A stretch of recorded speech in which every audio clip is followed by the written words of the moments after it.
O desejado de todas as nações. Capítulo 1. Deus conosco. Chamá-lo-ão pelo nome de Emanuel, Deus conosco. O brilho do conhecimento da glória de Deus vê-se na face de Jesus Cristo. Desde os dias da eternidade, o Senhor Jesus Cristo era um com o Pai. Era a imagem de Deus, a imagem de sua grandeza e majestade, o resplendor de sua glória. Foi para manifestar essa glória que ele veio ao mundo. Veio à terra entenebrecida pelo pecado para revelar a luz do amor de Deus, para ser Deus conosco. Portanto, a seu respeito, foi profetizado: chamá-lo-ão pelo nome de Emanuel. Isaías 7,14. Vindo habitar conosco, Jesus deveria revelar Deus tanto aos homens como aos anjos. Ele era a palavra de Deus, o pensamento de Deus tornado audível. Em sua oração pelos discípulos diz: Eu lhes fiz conhecer o teu nome. Misericordioso e piedoso, tardio em iras e grande em beneficência e verdade, para que o amor com que me tens amado esteja neles e eu neles esteja. Mas não somente a seus filhos nascidos na terra era feita essa revelação. Nosso pequenino mundo é o livro de estudo do universo. O maravilhoso desígnio da graça do Senhor, o mistério do amor que redime, é o tema para que os anjos desejam bem atentar e será seu estudo através dos séculos sem fim. Mas os seres remidos e os não caídos encontrarão na cruz de Cristo sua ciência e seu cântico.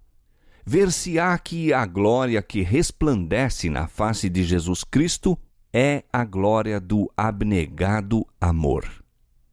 À luz do Calvário, se patenteará que a lei do amor que renuncia é a lei da vida para a terra e o céu, que o amor que não busca os seus interesses tem sua fonte no coração de Deus e que no manso e humilde Jesus se manifesta o caráter daquele que habita na luz inacessível ao homem.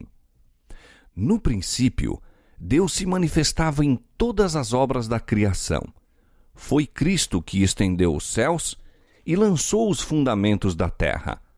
Foi sua mão que suspendeu os mundos no espaço e deu forma às flores do campo.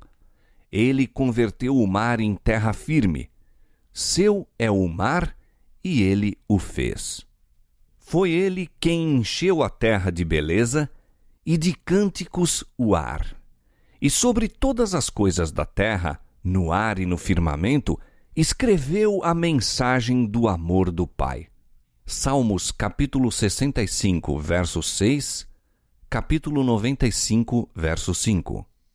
Ora, o pecado manchou a perfeita obra de Deus, todavia permanecem os traços de sua mão. Mesmo agora todas as coisas criadas declaram a glória de sua excelência. Não há nada, a não ser o coração egoísta do homem, que viva para si. Nenhum pássaro que fende os ares, nenhum animal que se move sobre a terra, deixa de servir a qualquer outra vida. Folha alguma da floresta, nem humilde haste de erva é sem utilidade. Toda árvore, arbusto e folha exalam aquele elemento de vida sem o qual nenhum homem ou animal poderia existir, e animal e homem servem, por sua vez, à vida da folha, do arbusto e da árvore. As flores exalam sua fragrância e desdobram sua beleza em bênção ao mundo.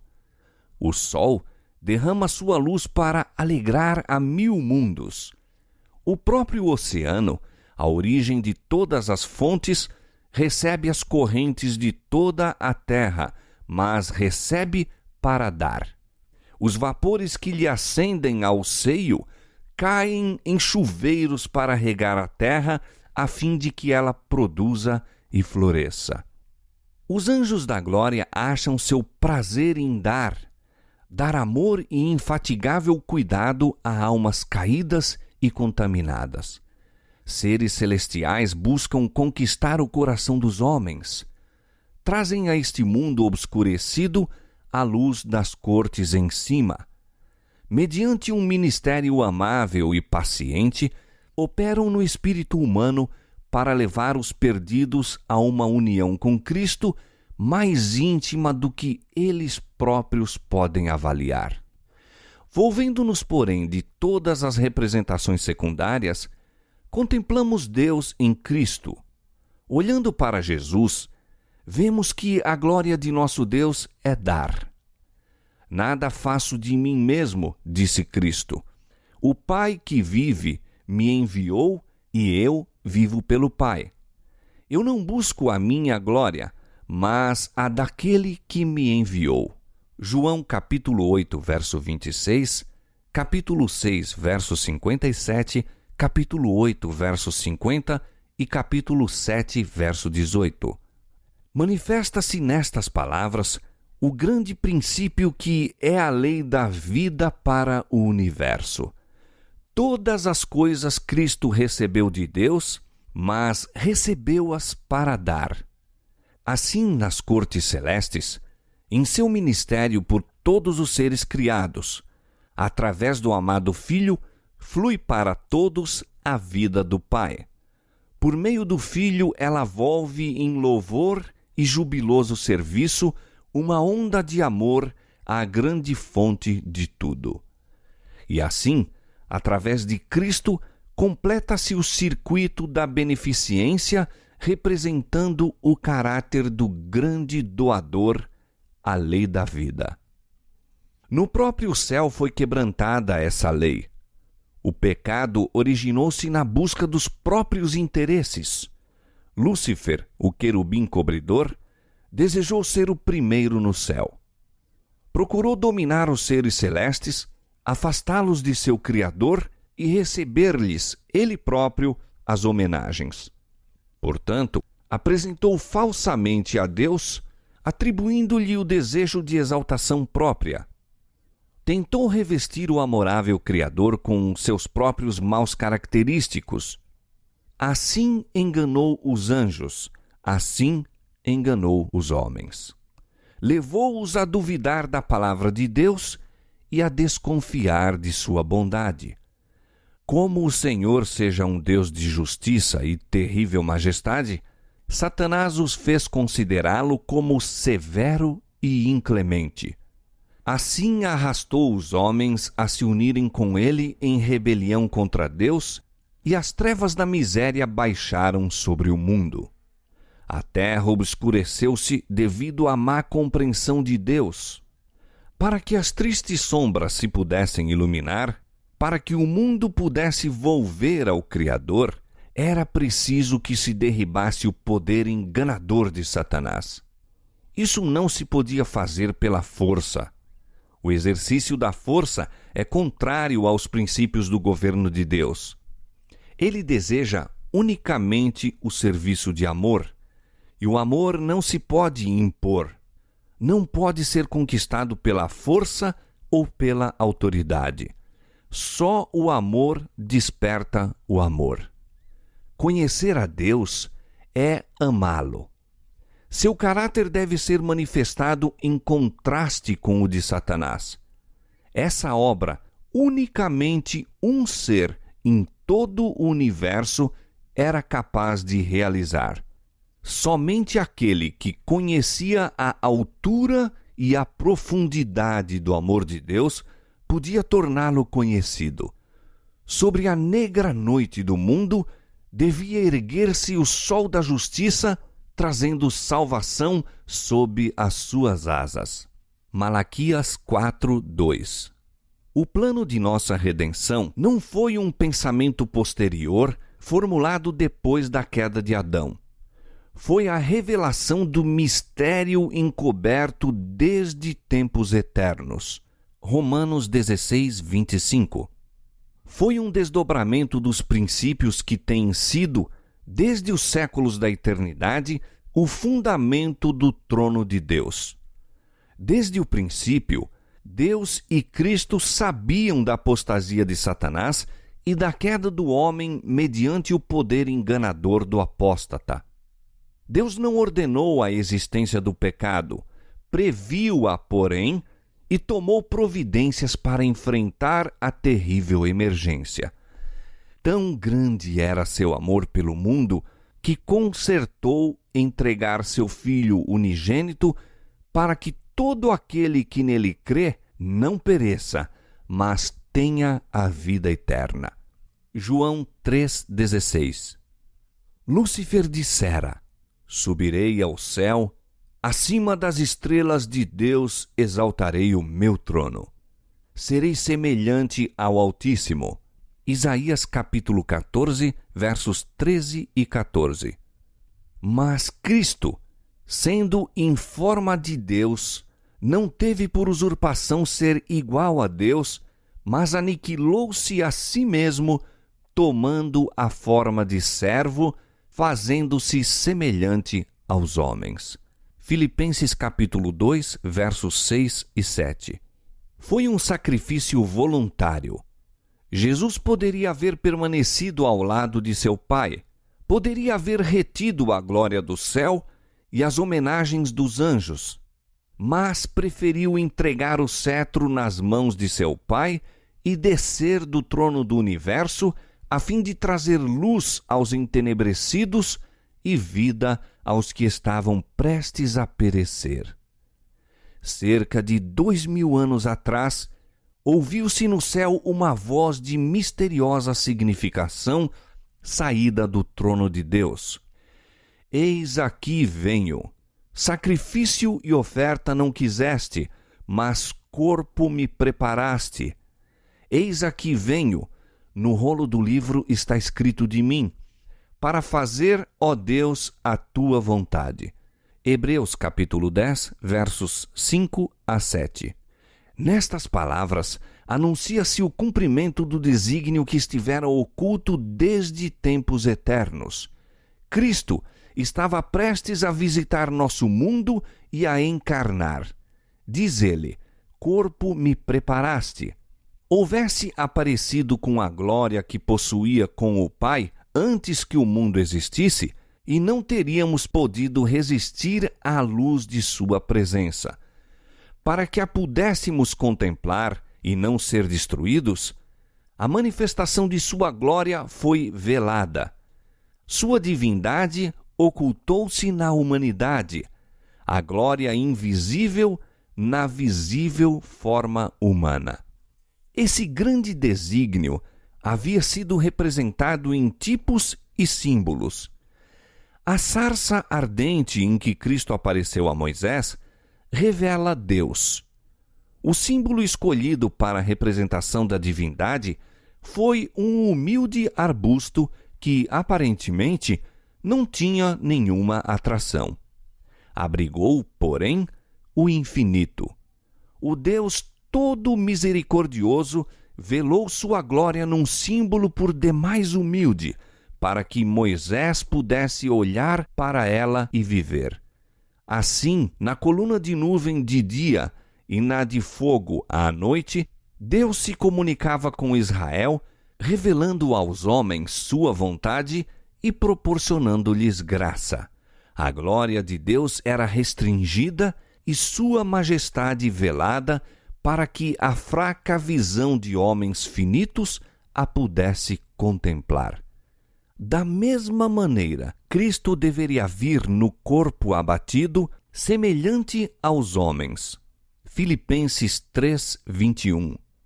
Aos olhos do mundo, não possuía beleza para que o desejassem, e não obstante, era o encarnado Deus, a luz do céu na terra. Sua glória estava encoberta, sua grandeza e majestade ocultas, para que pudesse atrair a si os tentados e sofredores. Deus ordenou a Moisés acerca de Israel: e me farão um santuário e habitarei no meio deles. Êxodo 25:8. E habitou no santuário, no meio de seu povo. Durante toda a fatigante peregrinação deles no deserto, o símbolo de sua presença os acompanhou. Assim, Cristo estabeleceu seu tabernáculo no meio de nosso acampamento humano. Estendeu sua tenda ao lado da dos homens, para que pudesse viver entre nós e tornar-nos familiares com seu caráter e vida divinos. O Verbo se fez carne e habitou entre nós, e vimos a sua glória, como a glória do unigênito do Pai, cheio de graça e de verdade.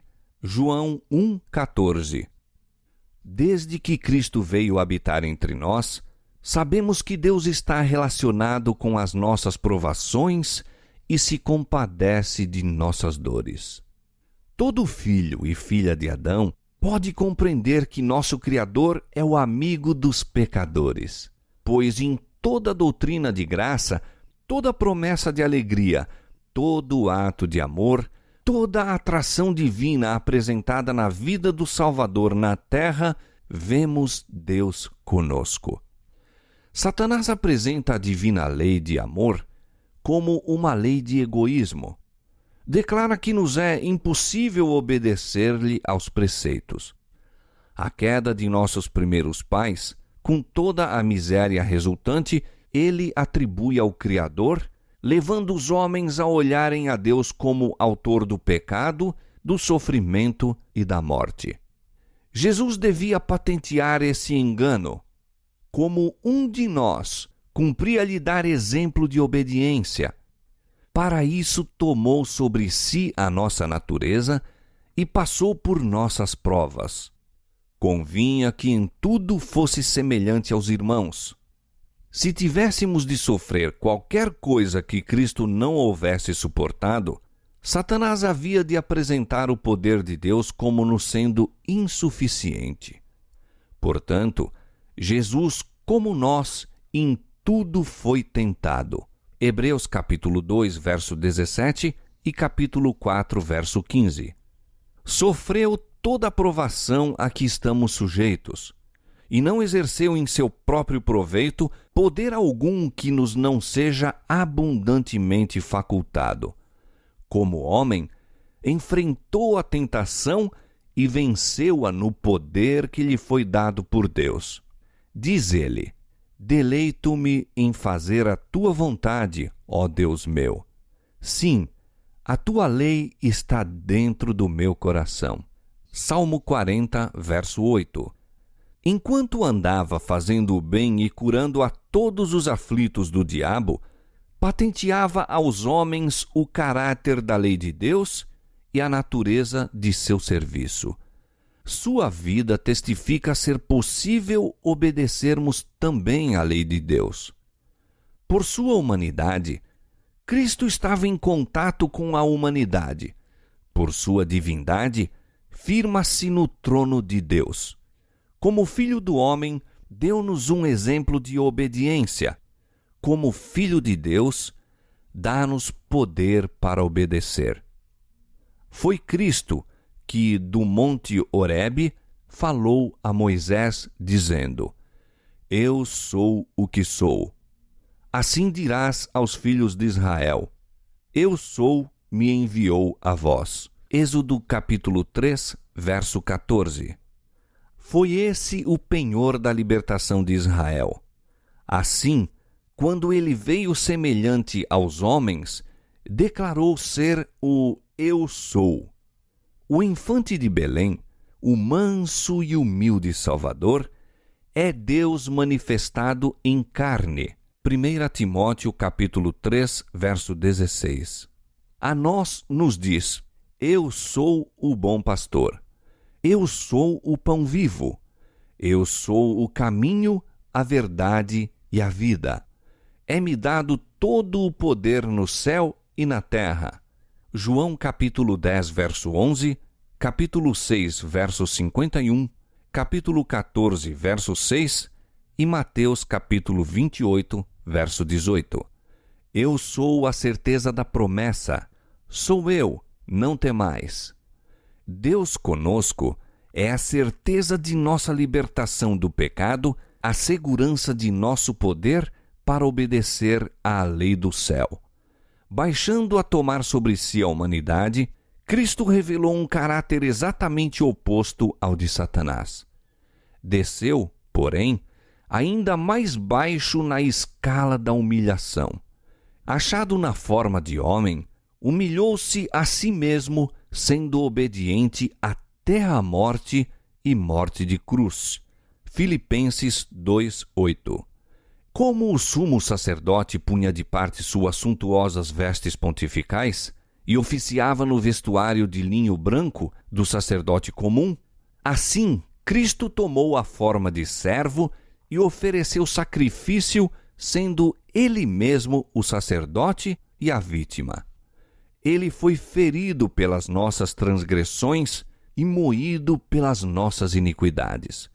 O castigo que nos traz a paz estava sobre ele. Cristo foi tratado como nós merecíamos para que pudéssemos receber o tratamento a que ele tinha direito. Foi condenado pelos nossos pecados, nos quais não tinha participação, para que fôssemos justificados por sua justiça, na qual não tínhamos parte. Sofreu a morte que nos cabia, para que recebêssemos a vida que a ele pertencia. Pelas suas pisaduras fomos sarados. Isaías capítulo 53, verso 5. Pela sua vida e morte, Cristo operou ainda mais do que a restauração da ruína produzida pelo pecado. Era o intuito de Satanás causar entre o homem e Deus uma eterna separação. Em Cristo, porém, chegamos a ficar em mais íntima união com Ele do que se nunca houvéssemos pecado. Ao tomar a nossa natureza, o Salvador ligou-se à humanidade por um laço que jamais se partirá. Ele nos estará ligado por toda a eternidade. Deus amou o mundo de tal maneira que deu o seu Filho unigênito. João 3,16. Não o deu somente para levar os nossos pecados e morrer em sacrifício por nós. Deu-o à raça caída. Para nos assegurar seu imutável conselho de paz, Deus deu seu Filho unigênito a fim de que se tornasse membro da família humana, retendo para sempre sua natureza humana. Esse é o penhor de que Deus cumprirá sua palavra. Um menino nos nasceu, um filho se nos deu, e o principado está sobre os seus ombros. Isaías 9:6. Deus adotou a natureza humana na pessoa de seu Filho, levando a mesma ao mais alto céu. É o Filho do homem que partilha do trono do universo. É o Filho do homem cujo nome será Maravilhoso, Conselheiro, Deus Forte, Pai da Eternidade, Príncipe da Paz. Isaías 9:6. O Eu Sou é o árbitro entre Deus e a humanidade, pondo a mão sobre ambos. Aquele que é santo, inocente, imaculado, separado dos pecadores, não se envergonha de nos chamar irmãos. Hebreus capítulo 7, verso 26 e capítulo 2, verso 11. Em Cristo se acham ligadas a família da terra e a do céu. Cristo glorificado é nosso irmão. O céu se acha abrigado na humanidade e esta envolvida no seio do infinito amor. Diz Deus de seu povo: como as pedras de uma coroa, eles serão exaltados na sua terra, porque quão grande é a sua bondade, e quão grande é a sua formosura. Zacarias capítulo 9, versos 16 e 17. A exaltação dos remidos será um eterno testemunho da misericórdia de Deus. Ele há de mostrar nos séculos vindouros as abundantes riquezas da sua graça pela sua benignidade para conosco em Cristo Jesus. para que a multiforme sabedoria de Deus seja conhecida dos principados e potestades nos céus, segundo o eterno propósito que fez em Cristo Jesus, nosso Senhor. Efésios capítulo 2, verso 7, capítulo 3, versos 10 e 11. Por meio da obra redentora de Cristo, o governo de Deus fica justificado. O Onipotente é dado a conhecer como o Deus de amor. As acusações de Satanás são refutadas e revelado seu caráter. A rebelião não se levantará segunda vez. O pecado jamais poderá entrar novamente no universo. Todos estarão por todos os séculos garantidos contra a apostasia. Mediante o sacrifício feito pelo amor, os habitantes da terra e do céu se acham ligados a seu Criador por laços de indissolúvel união. A obra da redenção será completa. Onde abundou o pecado, superabundou a graça de Deus. A terra, o próprio campo que Satanás reclama como seu, será não apenas redimida, mas exaltada. Nosso pequenino mundo, sob a maldição do pecado, a única mancha escura de sua gloriosa criação, será honrado acima de todos os outros mundos do universo de Deus. Aqui, onde o Filho de Deus habitou na humanidade, onde o Rei da Glória viveu e sofreu e morreu, aqui, quando ele houver feito novas todas as coisas, será o tabernáculo de Deus com os homens, com eles habitará, e eles serão o seu povo, e o mesmo Deus estará com eles e será o seu Deus. E através dos séculos infindos, enquanto os remidos andam na luz do Senhor, hão de louvá-lo por seu inefável dom. Emanuel, Deus conosco.